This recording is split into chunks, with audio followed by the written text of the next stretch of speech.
नमस्कार। आज 15 अगस्त के शुभ अवसर पर हम लोग हैं स्मृति वन में और जैसे कि अभी मानसून जारी है, बारिशें जारी हैं, तो हमारा वृक्षारोपण भी जारी है। हम चाहते हैं इन बारिशों का हम पूरा फ़ायदा लें, तो हमारे वृक्षारोपण इसलिए अभी चल रहे हैं। वैसे भी हरेला माह हमारा अभी खत्म नहीं हुआ है। हम लोग धाद में हरेला को पूरा 1 माह का मनाते हैं। तो आज हमारा जो वृक्षारोपण है 2 जगह होगा, स्मृति वन तट पर भी होगा, स्मृति वन में भी चल रहा है।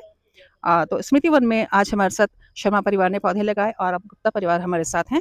सुनील गुप्ता जी और सुरेखा गुप्ता जी हैं हमारे साथ और इनके बच्चे हैं कनिका और अंकित और आयुषी और शिव। वो इस पौधे को अपनी दादी जी के लिए लगा रहे हैं। ये बहुत सुंदर एक पीले फूलों वाला पौधा है और जैसे मैम ने भी बताया कि उनको फूल बहुत पसंद थे, उन्हें पूजा के लिए फूल चाहिए रहते थे, तो इसलिए उन्होंने चुना इस खूबसूरत से पेड़ को अपनी सासू जी की याद में लगाने के लिए, बच्चों ने अपनी दादी की याद में लगाने के लिए। तो गुप्ता परिवार ने यहाँ पे एक और पेड़ भी पहले इससे लगा चुके हैं आप लोग। तो अब मैम आप अपनी सास जी के बारे में कुछ यादें अगर साझा करना चाहें हमारे साथ? धन्यवाद।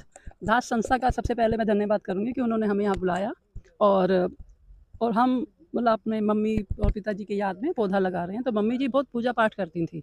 महीने में उनके कम से 10-12 तो व्रत होते थे। तो वो फूल ढूँढती रहती थी। जैसे बरसात में कम फूल होते हैं तो वो फूल ही ढूँढती थी और बस छोटे-छोटे फूल की पत्ती से सजा देती थी। तो इसलिए आज बहुत अच्छा लग रहा है कि उनकी याद में हमने फूलों का पौधा लगाया है, जो शायद ऊपर से देख भी रही होंगी तो खुश हो रही होंगी। धन्यवाद। आप बोलिए। धात संस्था का बहुत बहुत धन्यवाद कि उन्होंने ये मौका दिया और एक बहुत ही अच्छा कार्य कर रहे हैं। हरेला वन के रूप में जो जगह जगह प्रकृति को संवर्धन, संरक्षण और उसको बढ़ाने का काम कर रहे हैं, ये अपने आप में एक बहुत अनूठी पहल है और ये लगातार जारी रहनी चाहिए। हम सबको जिसको भी जानकारी मिले वो संस्था से जुड़ें और अपना वृक्षों को लगाने के साथ साथ ही उसकी साल भर देखभाल और आगे बढ़ाने के कार्य में जो ये सहयोग कर रहे हैं, तो उसको हमको आगे बढ़ाना चाहिए। धन्यवाद। धन्यवाद सर। और हम लोगों को भी आप लोगों से जुड़कर बहुत अच्छा लगा क्योंकि ये जो हमारे जितने भी वन हैं हमारे आप सबके सहयोग से विकसित किए जा रहे हैं। तो हमारी कोशिश यही रहती है कि हालाँकि हमारा धात का अपना परिवार बहुत बड़ा है। कम से कम 3-4 हज़ार हम लोग सदस्य हैं। अगर हम चाहें तो हम सब आपस में मिलके ही इन वनों को बना सकते हैं। लेकिन हमारा उद्देश्य यही है कि समाज का हर व्यक्ति जितने ज़्यादा से ज़्यादा लोग हमसे जुड़ सकें, इस विचार के साथ जुड़ सकें, वो हमारा प्रयास ज़्यादा है। तो आप आज हमसे जुड़े और अपने माता-पिता की यादों को आपने यहाँ संरक्षित किया और हम आपको एश्योर करते हैं कि ये पौधे आपको बहुत अच्छी अवस्था में मिलेंगे। हमारे साथ संजय जी यहाँ पर रहते हैं, वो जो इन पौधों की देखभाल करते हैं। तो हमारे स्मृति वन है ये तो मालदेवता रोड पर अस्थल गाँव में और इसके अतिरिक्त हमारा एक बाल वन है जो कि प्रेमनगर बनियावाला इंटर कॉलेज में है। वहाँ पर भी हमारे 200-250 पेड़ लग चुके हैं और एक है हमारा पुष्प वन जो कि स्मृति वन के प्रवेश मार्ग पर है।